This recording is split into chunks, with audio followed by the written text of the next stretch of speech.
할렐루야. 우리 하나님께서 여러분 한 분 한 분에게 예비하신 그 은혜를 부어주시기를 간절히 바랍니다. 오늘 저는 설교 주제를 불화의 세상에서 화목의 백성으로 살아가기라고 하는 큰 전제를 가지고 오늘 말씀을 전하려고 합니다. 여러분, 우리가 사는 세상을 한번 들여다보세요. 분열과 갈등과 소외의 이야기로 가득합니다. 전쟁의 소식이 끊이지를 않습니다. 여러분, 우크라이나 전쟁이 시작된 지 얼마나 많은 세월이 흘렀습니까? 그럼에도 불구하고 여전히 전쟁이 끝나지가 않았습니다. 이란과 이스라엘의 전쟁 또한 언제 끝난다고 말할 수 있는 그런 전쟁이 아닙니다. 또 전쟁이 끝났다고 해도 진짜 그걸로 끝나는 전쟁일 수가 없는 그런 상황이기도 합니다. 우리가 살아가고 있는 이 한반도는 어떠할까요? 알고 보니까 요 몇 년 사이에 전쟁이 10번도 더 일어날 뻔했다는 이런 보도들을 우리는 요즘 보고 있지 않습니까? 그뿐이 아닙니다. 여러분, 하늘이 뚫린 것과 같은 폭우가 하늘에서 쏟아져 내리고 있습니다. 그래서 많은 피해를 보았고, 그리고 사람들이 상하였고, 그리고 많은 재산상의 어려움을 겪는 이런 형제들을 우리가 보게 됩니다. 그래서 사람들이 말하기를 100년 만의 폭우다 이렇게 이야기를 합니다. 더 큰 피해가 일어나지 않고 또 피해를 당한 여러 형제들이 하나님의 도우심 가운데 힘을 얻고 이 어려움을 잘 극복하기를 우리는 하나님께 기도를 드립니다. 그런데 여러분, 생각해 보면은 100년 만에 폭우만 있는 게 아니고 100년 만에 폭염도 있습니다. 우리가 그 비가 내리기 전에 얼마나 무더운 그런 그 여름날을 보냈는지 모릅니다. 여러분, 제가 요즘 많이 듣는 그런 그 말 가운데 하나가 북극항로입니다. 북극항로. 여러분 뉴스에서 많이 접하셨으리라 생각을 합니다. 이 북극항로라고 하는 것은 예전에는 빙하 때문에 북극해를 통과할 수가 없었는데 이제는 얼음이 녹으니까 북극해를 통과할 수 있게 된 것이지요. 이 북극항로를 통과하게 되면은 물류 비용이 엄청나게 절감된다는 것 아니겠습니까?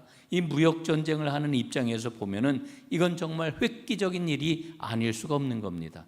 그런데 여러분, 한 번만 더 깊이 생각을 해보면 이 일은 인간과 자연 사이에 일어난 불화를 전제하고 있습니다. 사람과 사람 사이의 불화를 우리는 여러 가지로 표현을 하죠. 가까운 사람들, 개인 간에는 이 불화가 갈등으로 다 나타나게 마련입니다. 이 사회적인 불화는 그 구조적인 문제라고 하면은 사회적인 합의를 찾아내기 전까지는 그 사회가 계속 그 문제로 인해 가지고 여러 가지 갈등이 생기고 분열이 생기고 그 사회가 출렁이고 어수선하게 될 것입니다. 그런데 여러분, 이 불화의 문제가 단위가 더 커지면 민족과 민족 사이의 불화이거나 나라와 나라 사이의 불화라고 하면은 여러분 어떻습니까? 자칫하면은 전쟁의 모습으로 그 모습이 드러나는 것을 우리는 보게 됩니다. 그런데 오늘 저는 한번 생각해 보고 싶은 게 있어요. 자연과의 불화 때문에 생기는 문제라고 하면 이 문제는 어떻게 해결해야 될까? 예? 오늘 제가 여기에 대해서 답을 제시할 수 있는 능력도 없고 거기에다가 초점을 맞추고 있지도 않습니다만은 정말 그건 심각한 문제예요.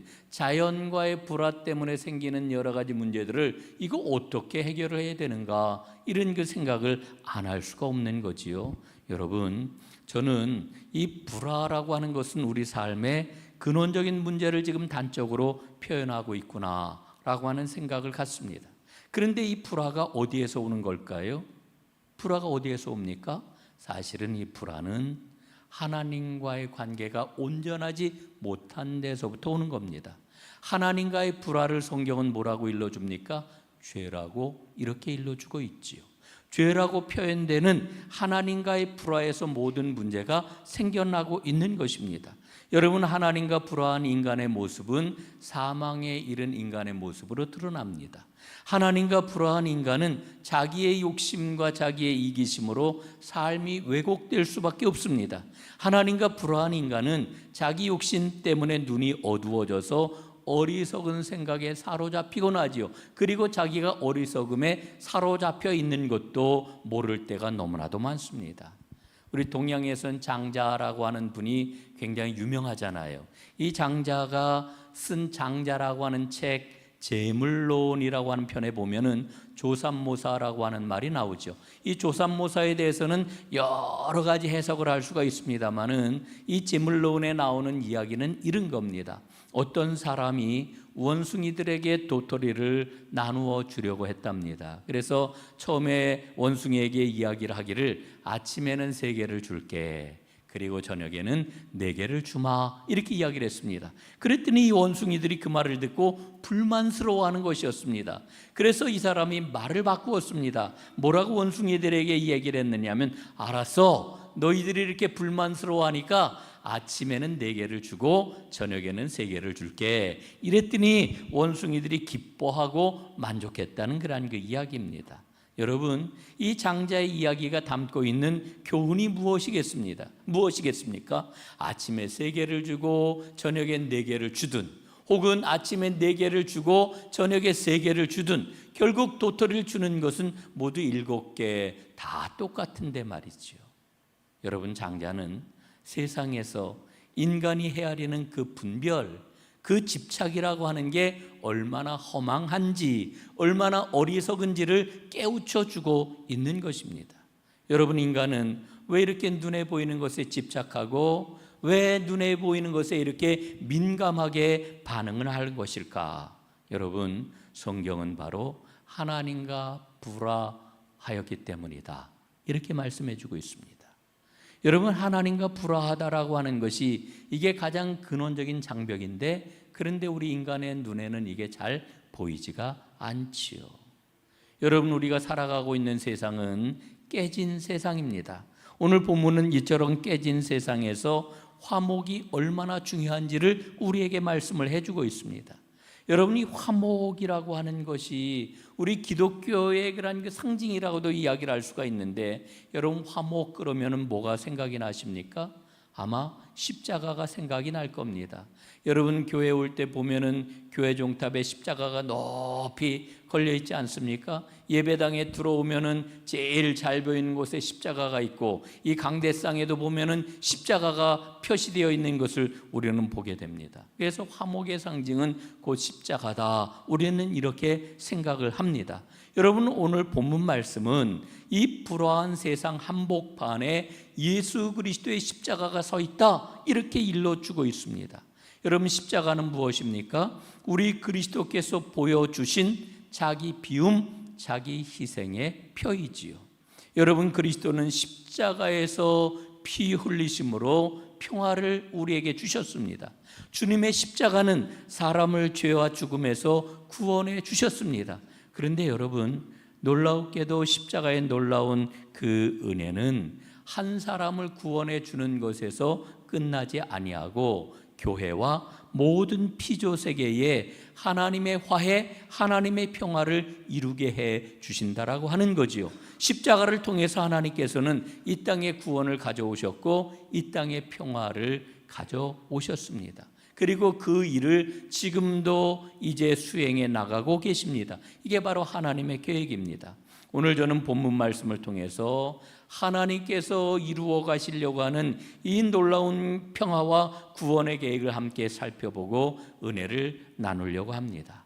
제일 먼저 15절부터 17절까지 말씀을 좀 살펴보려고 하는데, 거기에 보니까 그리스도는 만물보다 먼저 계신 창조주 하나님이시다, 이렇게 우리에게 일러주고 있습니다.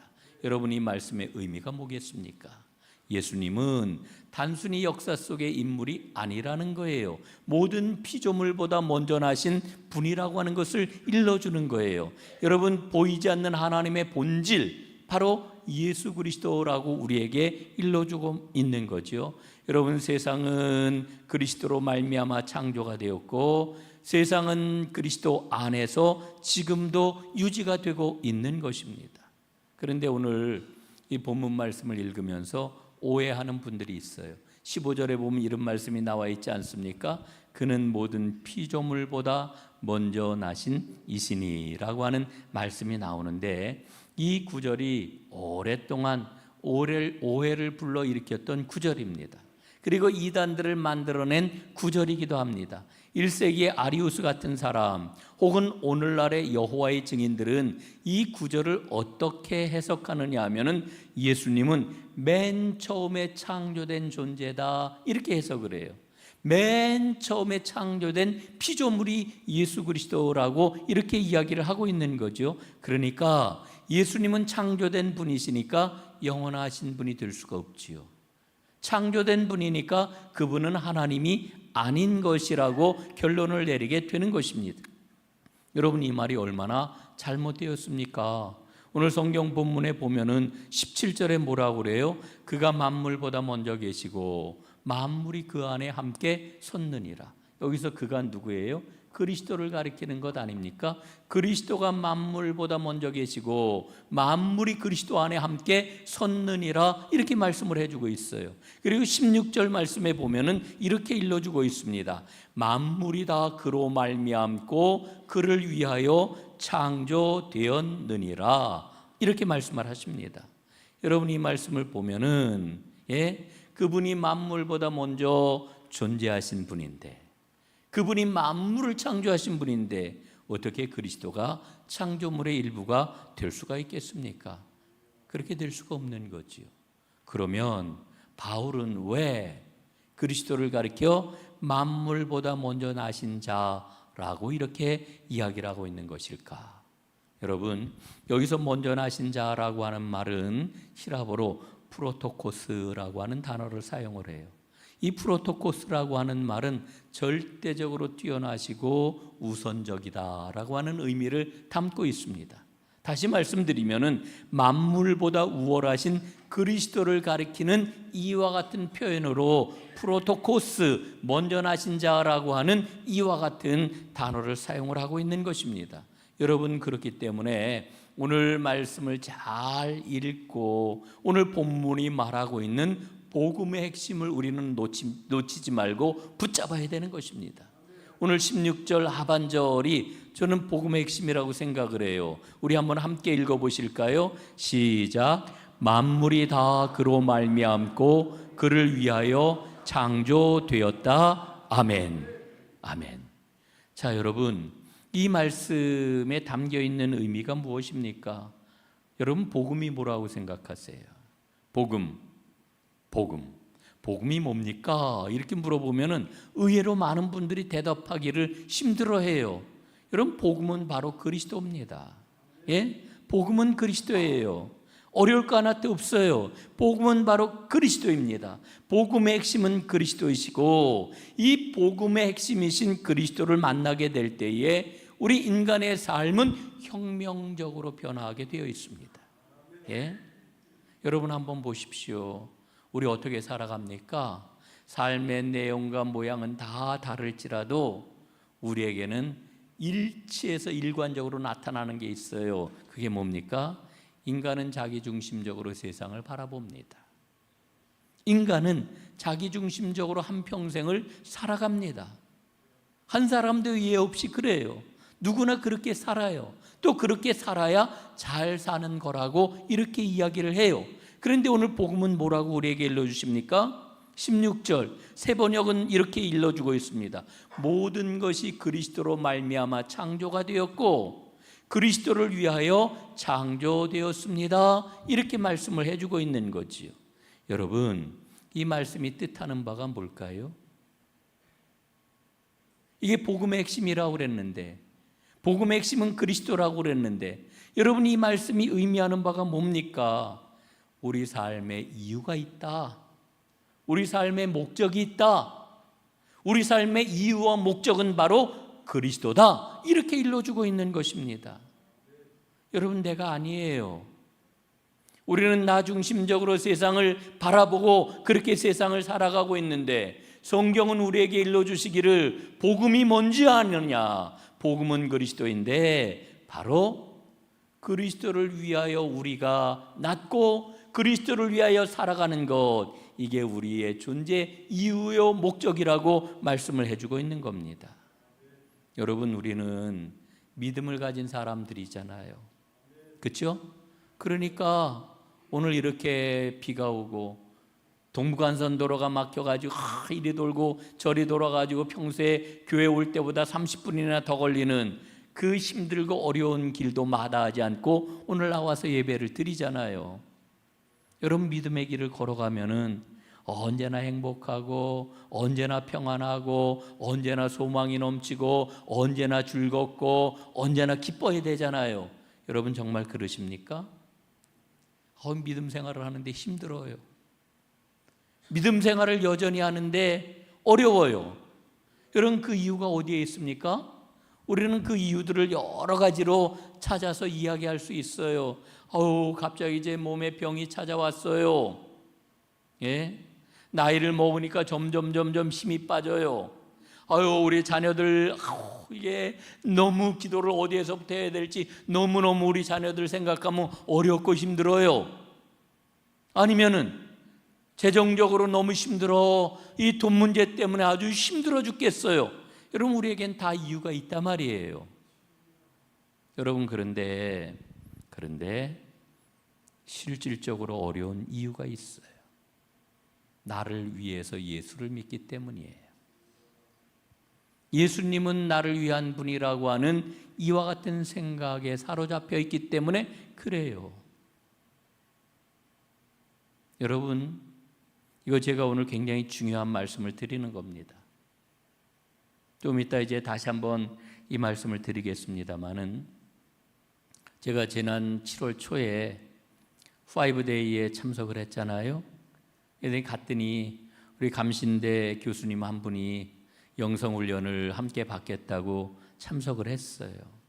그분하고 한 주간 같이 지내면서 이야기를 참 많이 했는데, 그분이 자기 이야기를 들려주더라고요. 아버지가 목사님이셨대요. 작은 교회에서 평생 목회를 했대요. 그 아버지가 자기가 어렸을 때, 청년 시절에 늘 아버지가 불만스러웠대요. 예? 마음에 차지를 않았대요. 이제 이분은 그 대학에서 과학기술 분야를 전공을 했고요. 그리고 학교를 졸업하고 취직을 했는데 대기업에 취업도 아주 잘했어요. 그리고 잘 나가는 직장 생활을 했죠. 연봉도 엄청나게 받고.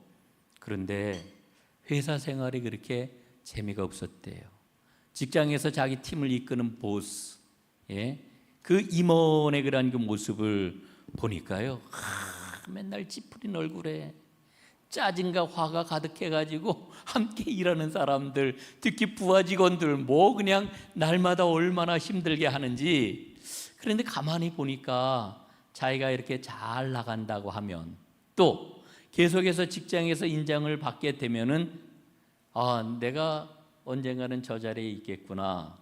자기의 꿈이라고 하는 것을 부지불식간에 그렇게 생각하고 있는 것을 발견을 했는데, 거기에 있는 자기 모습을 생각을 하니까 얼마나 끔찍하던지. 그리고 이제 집에 돌아왔는데 아버지를 이렇게 보는데 아버지가 행복한 그런 그 모습을 하고 있는 게 눈에 들어왔다는 거지요. 그러면서 문득 생각이 되기를, 아버지가 오늘만 이러신 게 아니라 그 작은 교회를 목회를 하면서도 언제나 저렇게 기쁨과 행복이 가득했었구나 라고 하는 게 생각이 난 거예요. 깨달아졌다는 거죠. 그러면서 마음속에 아버지의 세계가 있구나. 내가 알지 못한 아버지의 세계가 있구나.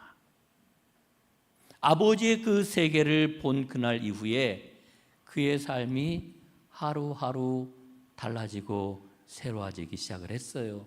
그리고는 언제 회사를 그만둔다 결심을 한 것도 아닌데 회사를 그만두고 그리고는 신대원에 가서 공부를 하게 되었다고 그래요. 그리고 신대원을 마치고 목사가 된 것이죠. 그분이 결론적으로 들려준 이야기는 이런 거예요. 나중에 주의 은혜를 받고 보니 내 삶의 이유와 목적이 바로 그리스도라고 하는 것을 깨달았습니다. 여러분, 대부분의 사람들이 신앙생활을 하는데 나를 위해서 예수를 믿어요. 나를 위해서 기도해요. 나를 위해서 예배를 드려요. 나를 위해서 하나님을 찾아요. 여러분, 이게 물론 우리가 신앙생활을 하는 초기 단계에서는 나를 위해 우리가 예배하고 나를 위해 기도하고 나를 위해 하나님을 찾는 거 마땅하고 당연한 일이에요. 그러나 진정한 복음의 은혜를 체험을 하고 나면은 내가 아니라 그리스도라고 하는 것을 고백을 하게 되는 거죠. 나는 그리스도를 위해 지음받았고 나는 그리스도를 위해서 존재합니다. 나를 포함한 이 세상의 모든 사람, 나를 포함한 이 세상 모든 만물들은 바로 그리스도를 위해서 존재합니다라고 하는 이와 같은 믿음으로 들어가게 되는 거지요. 사랑하는 여러분, 정말 내가 아니라 예수 그리스도라고 하는 이와 같은 믿음의 단계로 들어가 진정으로 주님께서 말씀하신 대로 행복하고 아름답고 소망이 넘치는 빛나는 믿음 생활하는 주님의 사람들이 다 될 수 있기를 간절히 바랍니다. 오늘 20절 말씀에 보니까요, 그리스도는 십자가의 피로 만물을 화목하게 하셨다라고 하는 것을 일러주십니다. 여러분이 화목이라고 하는 말은 하나님과의 관계 회복된 상태를 말하는 거예요. 예? 하나님과 관계가 회복이 된 것. 그런데 오늘 말씀을 보게 되면은요, 하나님과 나 사이의 관계 회복, 하나님과 인간 사이의 관계 회복, 이걸로 끝나지를 않아요. 뭐라고 말씀을 합니까? 바울은 만물, 곧 하늘에 있는 것들과 땅에 있는 것들, 이 모두와 화목하게 하셨다고 이렇게 말씀을 해주고 있어요. 여러분, 이 말씀의 의미는 놀라운 말씀입니다. 예수 그리스도의 구속의 사역은 우주적 범위를 갖는다는 거예요. 하나님의 구원의 역사는 인간만 구원하는 걸로 끝나는 게 아니라 하나님이 만드신 모든 피조 세계를 다 포함하고 있다라고 하는 것을 우리에게 일러주고 있는 거지요. 여러분, 창세기 3장 17절에 보면은 어떤 말씀이 나옵니까? 인간의 죄 때문에 이 땅이 저주를 받았다 말씀이에요. 이 땅은 바로 하나님이 만드신 피조세계이죠. 인간의 타락 때문에 피조세계에 고통과 파괴가 들어왔다라고 하는 것을 말씀을 해주셔요. 그런데 우리 하나님께서 예수 그리스도를 이 땅에 보내심으로, 그 아들을 십자가에 내어주심으로, 그 아들이 십자가에 피 흘려 죽으심으로 이 땅에 생명을 가져오셨고 마침내 회복과 평화의 역사를 이루게 되셨다, 이렇게 말씀해 주고 있는 것 아닙니까? 사랑하는 여러분, 복음의 핵심은 십자가에서 피 흘려 죽으신 예수 그리스도이십니다. 그래서 우리는 이렇게 고백을 해요. 예수 그리스도가 십자가에 달려 죽기까지 그분은 하늘 보좌를 버리시고 낮고 천한 이 땅에 오셔서 인간이 되셨습니다. 예? 그렇지요. 예수님은 하늘에서 이 땅으로 내려와 인간이 되셨습니다. 여러분, 그런데 하늘 보좌를 버리셨다. 하늘 보좌를 버리셨다. 하늘 보좌를 버리셨다라고 하는 이 말씀의 의미가 뭐겠습니까? 그게 뭐예요? 권세를 버리셨다는 거예요. 권력을 내려놓으셨다는 거예요. 오늘 저는 권력 얘기를 조금 하려고 그래요. 여러분, 인간에게 권력보다 더 중요한 게 있을까? 그런 물음을 던져보아요. 제가 이렇게 물으면은 여러분들은 권력은 강한 힘이 있는 사람에게나 해당되는 거지, 저 같은 사람에게 무슨 권력이 있겠어요. 저는 그저 평범하게 그저 살림하는 사람인데, 여러분 정말 그런가요? 예? 그렇지 않아요. 권력은 소위 말하는 권력 엘리트에게만 해당되는 말이 아니에요. 제가 굉장히 좋아하는 선배 목사님이 계신데 이 도봉구에서 목회를 하시는 분이에요. 이분이 그런 이야기를 한번 들려주더라고요. 그분의 유일한 그 즐거움이 뭐냐 하면은 일주일에 한 번씩 목욕탕 가는 거예요. 목욕탕. 동네 목욕탕에 꼭 일주일에 한 번씩 가서 이제 목욕을 한대요. 그 뜨끈한 탕 속에 이렇게 몸을 담그고 샤워하고 뭐 이렇게 오는 게 그렇게 좋다고 그렇게 이야기를 해요. 그런데 어느 날 그 목욕탕, 매일 다니는 동네 목욕탕을 갔는데, 목욕탕에 가면 표를 받고, 그 다음에 옷장 그 키를 주고 관리하는 분이 있잖아요. 거기 테이블에 앉아가지고, 그분이 어떻게 자기가 목사인 것을 알았대요. 어떻게 알았는지 모르겠는데, 그런데 목사라고 하는 걸 알고서 얼마나 반가워하고 환대를 하는지, 그러면서 옷을 다 벗고 있는데, 아유 목사님이세요? 막 이렇게 큰 소리로 하니까, 여러분 그냥 이렇게 평범하게 있을 때 목사님이냐고 물으면은 예, 제가 어느 교회 목사입니다 이렇게 얘기를 할 텐데, 옷을 다 벗고 있는데 그 벗은 사람들 가운데서 아이고 목사님이세요 말이니까 얼마나 민망하든지. 근데 이분이 하여간 가기만 하면은 옷을 벗은 이 목사님을 향해서 목사님 어서 오세요 이렇게 반갑게 맞아줄 뿐만 아니라 늘 키를 준비했다가 키하면서 꺼내가지고 주는데, 그 키가 1번 키, 1번. 1번 키. 1번 키를 딱 받아가지고 1번 옷장에 가가지고 이제 옷을 벗고 넣고 문을 닫는다는 거죠. 여러분, 1번 옷장은 제일 좋은 자리, 제일 가까운 자리, 최고로 좋은 자리입니다. 그래서 이분은 그 목욕탕 갈 때마다 그분이 그렇게 내어주는 1번 키를 들고서 1번 옷장을 누렸다는 거지요. 여러분, 그 관리하는 그분에게는, 그 목사님에게 1번 옷장을 줄 수 있는 게 그분의 권력이었던 거지요. 그런데요, 신기한 게 한 번, 두 번 매주 그걸 받다 보니까요, 1번 키를 받는 게 이렇게 기분이 좋더래요.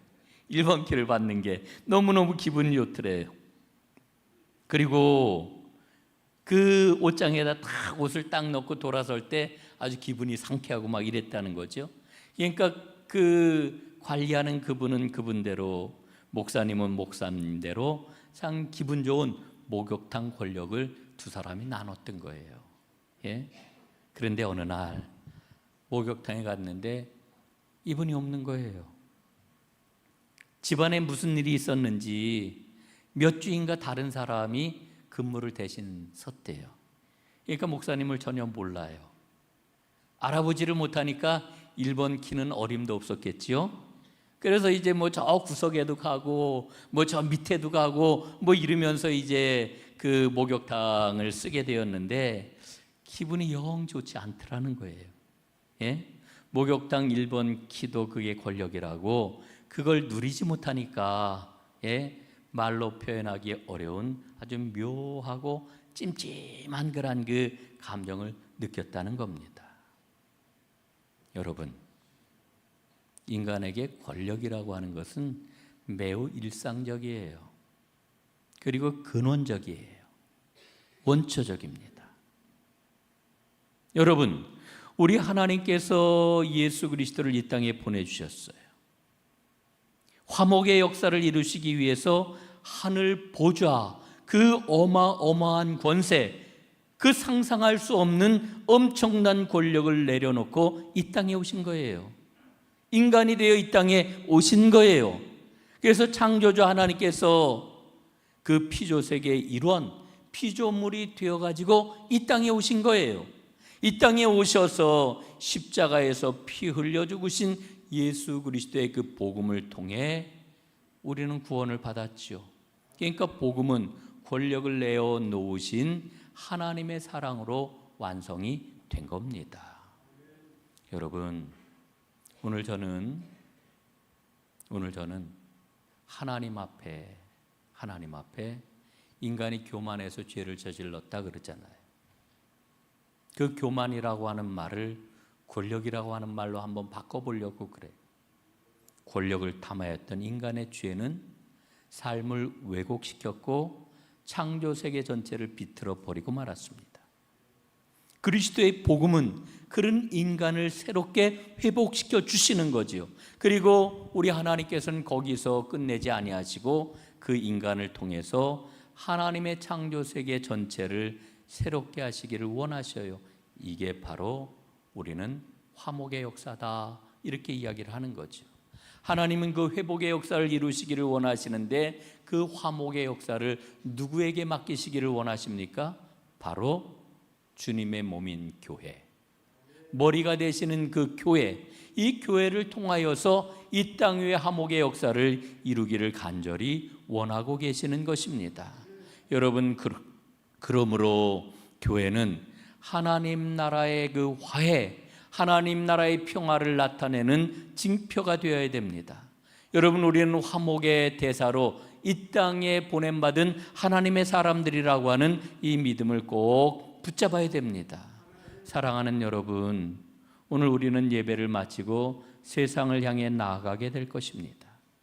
우리는 구원받은 자라고 하는 이런 고백을 가지고 세상을 향해 나아가게 될 것입니다. 여러분, 세상은 나를 통하여, 우리를 통하여 구원받은 자의 삶이 어떠해야 되는지를 보기를 원하고 있지요. 하나님은 그 모습을 우리를 통해서 드러내기를 원하고 계시는 것입니다. 사랑하는 여러분, 이제 우리는 주님의 이 사명을 잘 감당해야 됩니다. 교회는 그리스도를 위해서 존재합니다. 그리고 교회는 그리스도를 증언하는 공동체입니다. 교회는 이 땅 위에 그리스도께서 이루시려 십자가 위에서 죽으셨던 그 믿음을 이어받아 이 땅의 화목을 이루는 하나님의 거룩한 기관이 되어야 합니다. 여러분이 믿음을 가지고 오늘 우리는 세상을 향해 나아가야죠. 나아가는 여러분에게 주의 성령께서 호위하시고 여러분의 발걸음을 복되게 인도하실 줄로 믿습니다. 불화의 세상에서 화목을 이루는 하나님의 백성들이 다 되시기를 주님의 이름으로 축원합니다. 기도하겠습니다. 살아계신 아버지 하나님, 감사합니다. 만물이 그리스도로 말미암아 창조되었고 만물이 그리스도를 위하여 창조되었음을 우리에게 다시 한번 깨우쳐 주시니 감사합니다. 이 믿음으로 구원받은 하나님의 백성들, 이제 이 땅에 하나님의 화목을 이루는 일에 온전히 쓰임받게 하여 주옵소서.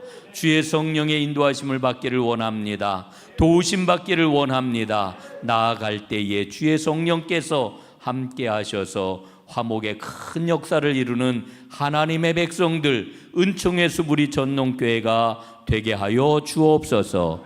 예수님 이름으로 기도드리옵나이다. 아멘.